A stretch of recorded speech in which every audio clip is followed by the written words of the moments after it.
এবার আপনাদের দেখাবো ভিয়েতনামের রাজধানী হ্যানয়। এটি ভিয়েতনামের উত্তরে অবস্থিত। এই শহর দেখা শেষ করেই আমাদের ফিরতে হবে। হুয়ে শহর থেকে আমরা ট্রেনে করে হ্যানয় পৌঁছাই মাত্র 1 রাত্রিরের যাত্রা। হুয়ে সম্পর্কে আমাদের চ্যানেলে ভিডিও আগেই পোস্ট করেছি, যদি না দেখে থাকেন অবশ্যই দেখবেন। ওখানে যে ধরা আছে ও দেশের পুরানো ইতিহাস।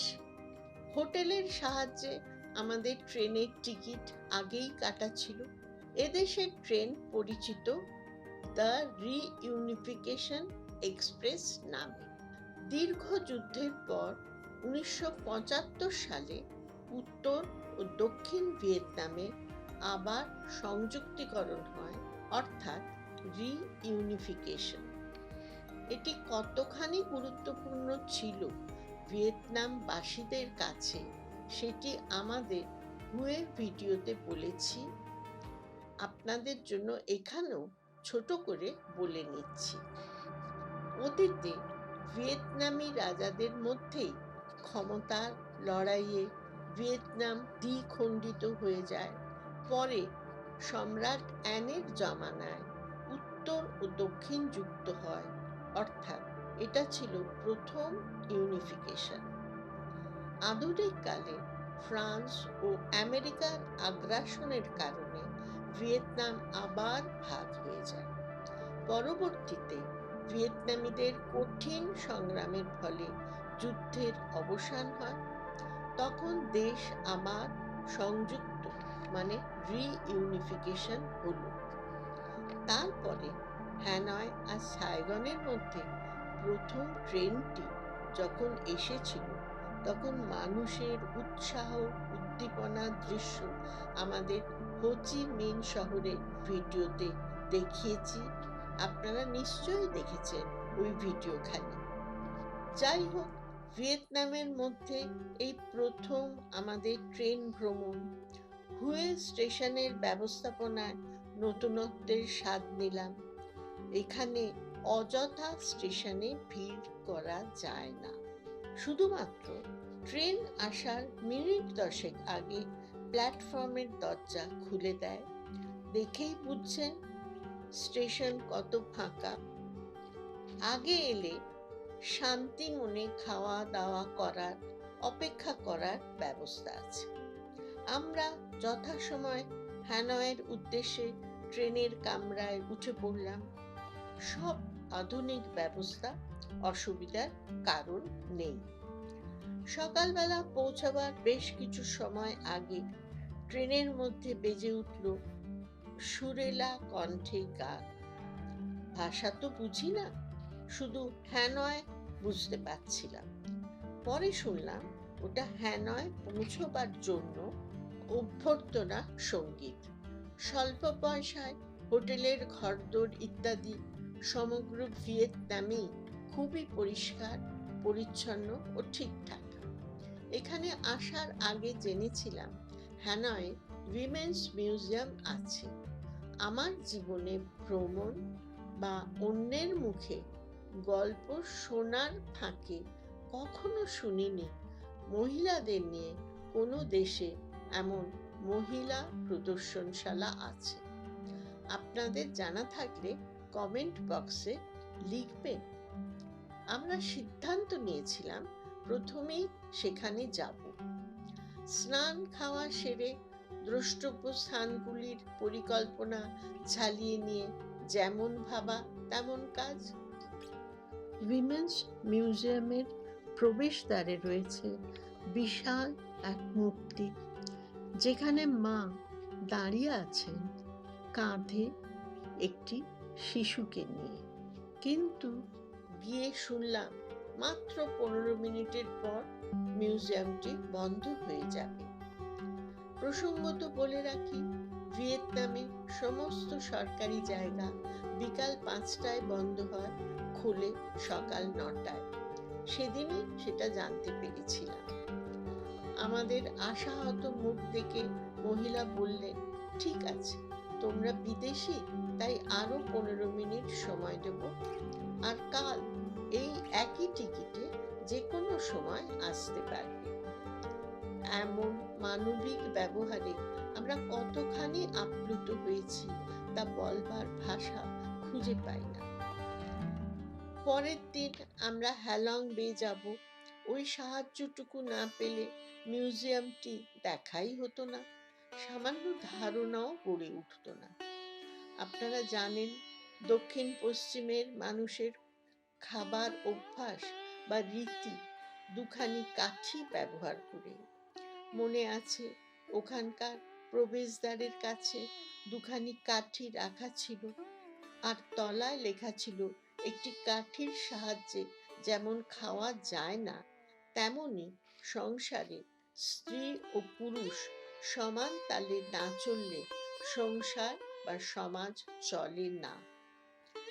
মিউজিয়ামে আছে সন্তান সম্ভবা মেয়েকে কিভাবে যত্ন করতে হয় তার রীতিনীতি। ভিয়েতনাম সমাজে ছিল বিবাহের আয়োজন, বয়স্কদের যত্ন করার পন্থা ইত্যাদি অনেক কিছু। অন্যদিকে ভিয়েতনাম রমণীদের সাহসিকতার নিদর্শন ও যুদ্ধে তাদের ধারাবাহিক অবদান, তাদের জীবনী, এমন অনেক কিছুর বিবরণ দেখতে পাওয়া যায়। ওখান থেকে গেলাম এদেশের বিখ্যাত ওয়াটার পাপেট ডান্স দেখতে। জলের ওপর পুতুল নাচ অসাধারণ। আমাদের চ্যানেলে প্রথম ভিডিও এটি। এতে পুতুল নাচ যেমন আছে তেমনই পাবেন এই শহরের প্রতীক লেক ও তার ধারে কাছে নানা ঐতিহাসিক স্থান ও পৌরাণিক কাহিনীতে মোড়া আকর্ষণীয় জায়গার ছবি ও গল্প। আমরা তো সময় পেলেই লেকের চারপাশ ঘুরে ফিরে খুব উপভোগ করতাম। আগেই বলেছি, পরের দিন যাব হ্যালং বে। পৃথিবীর 7টি প্রাকৃতিক সৌন্দর্যের অন্যতম স্থান এটি, এবং এর আকর্ষণ একেবারে ভিন্ন স্বাদের। দেখে নিন আমাদের হ্যালং বে নিয়ে ভিডিও, নিশ্চয় ভালো লাগবে। এমন করে তো 2 রাত্রি অতিক্রান্ত হয়ে গেল, দেখবার যে এখনো অনেক বাকি। পরের দিন আমরা গেলাম হ্যানয় শহরের হোচিমিনের নামে মিউজিয়ামটি দেখতে। ভবনটি একটি সাদা পদ্ম ফুলের আকৃতি, যেটা হোচিমিনের বৈশিষ্ট্যের প্রকাশ পায়, যেমন বিনয়, মহানুভবতা ও অন্যের প্রতি নজর রাখার মতো গুণাবলীতে সমৃদ্ধ। বেশ কয়েকটি সিঁড়ি পেরিয়েই সামনেই হোচিমিন হাসি মুখে দাঁড়িয়ে নেতার প্রতি শ্রদ্ধা জানাতে তার মৃত্যুর 1969 সালের পর জন্ম শতবর্ষে, মানে 1990 সালে মিউজিয়ামটির উদ্বোধন হয়। এখানে তার শিশুকাল থেকে শেষ বিদায় পর্যন্ত সময়কালের জীবন ও কর্মের প্রতিটি দিক সামনে আনা হয়েছে 8টি পর্যায়ে ভাগ করে।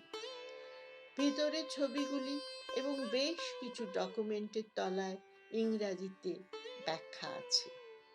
ওখান থেকে জানতে পারলাম ওনার প্রতিষ্ঠিত কমিউনিস্ট পার্টির উদ্যোগে 1938 সালে সমগ্র ইন্দো চায়নার মধ্যে হ্যানয় প্রকাশ্য মে দিবস উদযাপন করা সম্ভব হয়।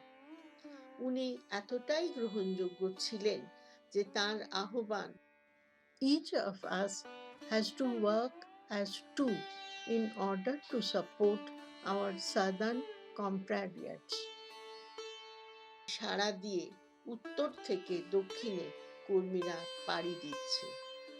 আমরা আগের ভিডিওতে বলেছি, হোচিমিনের কমিউনিস্ট পার্টি যেমন সক্রিয়, কিন্তু তিনি বুঝেছিলেন দেশের সামগ্রিক অবস্থা, তাই তার আন্দোলন ছিল জাতীয়তাবাদী আন্দোলন।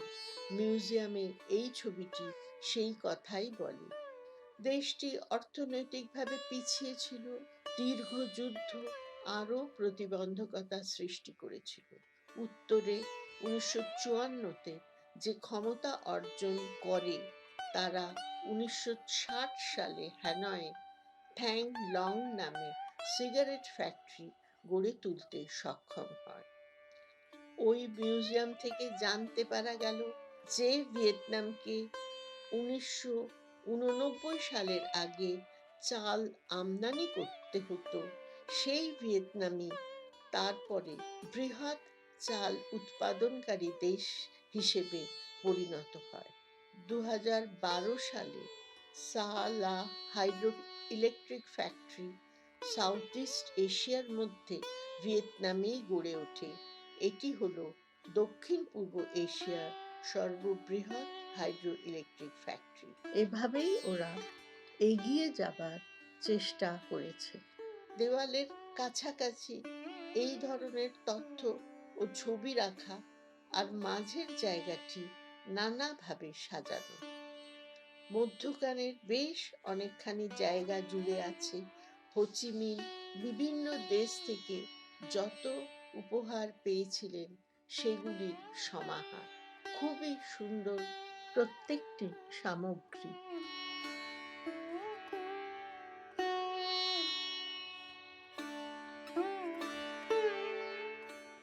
মধ্যস্থানটি শিল্পকলার মাধ্যমে অন্যভাবেও শোভাবর্ধন করছে।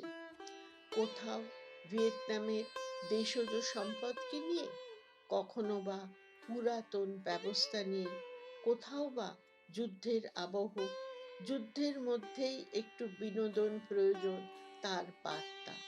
এসব যেন ভিয়েতনামীদের মানসিক কোমলতা সাথে দৃঢ়তার পরিচয়। ওই চত্বরেই আছে পদ্মকুঁড়ির আকারে বিশাল একটি স্থাপত্য। ওইটির ছবি তুলতে যাব, হঠাৎ এক স্থানীয় সামনে এসে দাঁড়িয়ে পড়ল। আমার শাড়ি দেখাচ্ছে আর বলছে, ইন্ডিয়ান ইন্ডিয়ান, আমার ফটো ফটো। শাড়ির গুণ আর কি, কিন্তু ছবি পাবার কোনো আবদার নেই। একজন ভারতীয়র কাছে ওনার ছবি থাকবে এইটুকুই বোধহয় চাহিদা। আশ্চর্য লেগেছিল আপনাদের, তাই দেখালাম। এই জায়গার কাছাকাছি আছে ওয়ান পিলার প্যাগোডা। প্যাগোডাটি কাঠের তৈরি, দাঁড়িয়ে আছে একখানি পাথরের পিলারের ওপরে। বেশ কাছাকাছি প্রেসিডেন্ট এর বাসস্থান। জায়গাটি বিশাল, গাছ গাছালি ও পুকুর দিয়ে ঘেরা, অতি সুন্দর পরিবেশ। অনেকগুলি বাড়ি আছে এই প্রাঙ্গণে। হোচি মিন কিন্তু প্রেসিডেন্টের জন্য নির্দিষ্ট বাড়িতে থাকতেন না। তিনি বেছে নিয়েছিলেন এই রকম একটি ছোট্ট ঘর। বিদেশি অতিথিদের সঙ্গে আলোচনা বা সভা করার জন্য অবশ্য নির্দিষ্ট স্থান ব্যবহার করতেন। এবার বাইরে থেকে দেখলাম অ্যাসেম্বলি হাউস। এর পাশেই হোচিমিনের সমাধি।